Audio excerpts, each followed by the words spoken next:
Isipin mo ang isang mundo na tahimik at walang tao. Ang mga gusali na dati puno ng buhay at saya, ngayon ay nagiging mga alaala na lamang.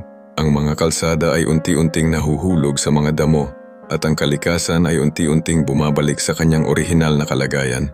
Magiging isang tahimik na reyno ang mga pambansang parke kung saan ang mga hayop na dati natatakot sa tao ay magagalak na muling maglakbay sa mga kalsadang dati nilang tinawid. Sa gayong senaryo, ang mga parke sa lungsod ay magiging bukal ng buhay, puno ng mga ibon na nag-aawitan sa mga sanga ng puno.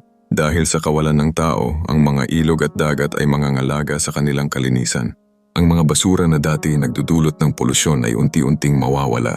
Ang mga isda at iba pang dagat na nilalang ay muling magbabalik sa kanilang tirahan na puno ng buhay. Sa mga nakatagong sulok ng dagat, ang mga korales ay muling tutubo, nagiging tahanan para sa mga masiglang nilalang dagat. Ang mga kakahuyan ay sisigla mula sa kakulangan ng pang-aabuso. Ang mga puno ay lalago at ang mga bunga ng kalikasan ay muling magbibigay ng kasaganaan.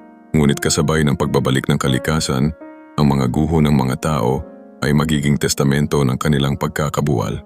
Ang mga lungsod na puno ng mga infrastruktura ay magiging tahanan ng mga ligaw na hayop. Ang mga lungsod na binansag na matatag ay unti-unting mawawala. Ang mga skyscraper ay magiging isang likha ng nakaraan na tila-tila pag-aalala sa mga alaala ng isang masamang pagkakataon. Sa kabila ng lahat, ang mundo ay patuloy na iikot.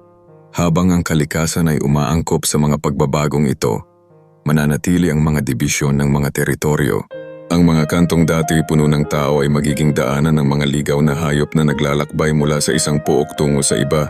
Ang mga anyong tubig ay muling tutulad sa mga likha ng mga sinaunang panahon. Ang mga asteroid at meteor na bumabagsak sa lupa na dati nagdulot ng takot ay ngayon ay nagsisilbing pamana ng mga yelo sa mga pag-ulan.